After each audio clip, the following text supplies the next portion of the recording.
ऐसा कहते हैं कि 40 साल के बाद व्यक्ति में बुढ़ापा धीरे धीरे आने लगता है। अलग अलग फेजेस में अलग अलग चीज़ें सामने आती हैं। Yes sir. तो किस उम्र में क्या दिक्कतें आती हैं? और क्योंकि आप मम्मी से बहुत बात करती हैं तो आपको बताती होंगी ना कि मुझे क्या क्या दिक्कतें आ रही हैं।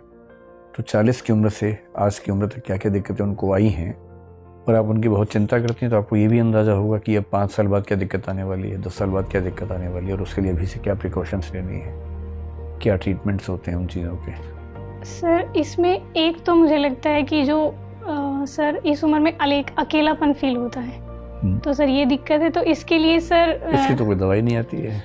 नहीं सर, मैं टाइम स्पेंडिंग की कह रही हूँ। ठीक है। तो सर मोबाइल फ़ोन पे उनका जो टाइम आप कैसे भी पास कर सकते हैं, मतलब बोल के आप गाने में म्यूज़िक सुन सकते हैं, कुछ देख सकते हैं। ये तो वो उत्तर जो आप याद करके आई हैं। फिर मैंने पूछा कुछ और है।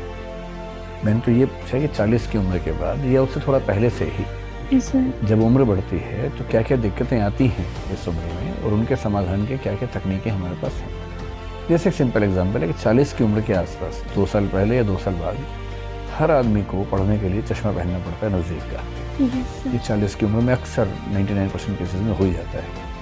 मैं तो ऐसी बातें जानना चाह रहा हूँ, और क्योंकि आपने लिखा है कि मम्मी से बात करना आपका क्वालिटी टाइम है, तो निश्चित रूप से आपको कुछ ज़्यादा पता होगा हम लोगों की तुलना में इस मामले में। जैसे कैल्शियम डिप्लीशन की एक समस्या महिलाओं में मानते हैं कि 40 के बाद आने लगती है, किस उम्र में आती है, तो क्या कोई प्रिकॉशंस आपने ली उनके लिए?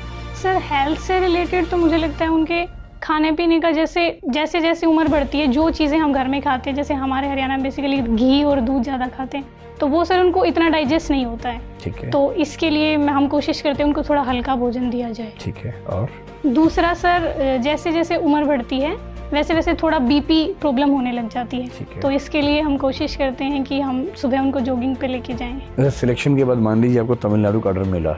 Yes sir. और आपकी मम्मी ये कहें कि मैं कुछ भी हो जाए अपने घर छोड़ के नहीं जाऊंगी। जी सर। फिर आप वहाँ रह के उनका ध्यान यहाँ कैसे रखेंगे? सर वैसे तो मैं उनको साथ ले जाऊंगी। ये सिर्फ आपको चुनना है? नहीं उनको भी सर, सोचना है? उनका सर है पहले से कि मैं जहाँ जाऊंगी वो मेरे साथ जाएंगे। ठीक ठीक ठीक।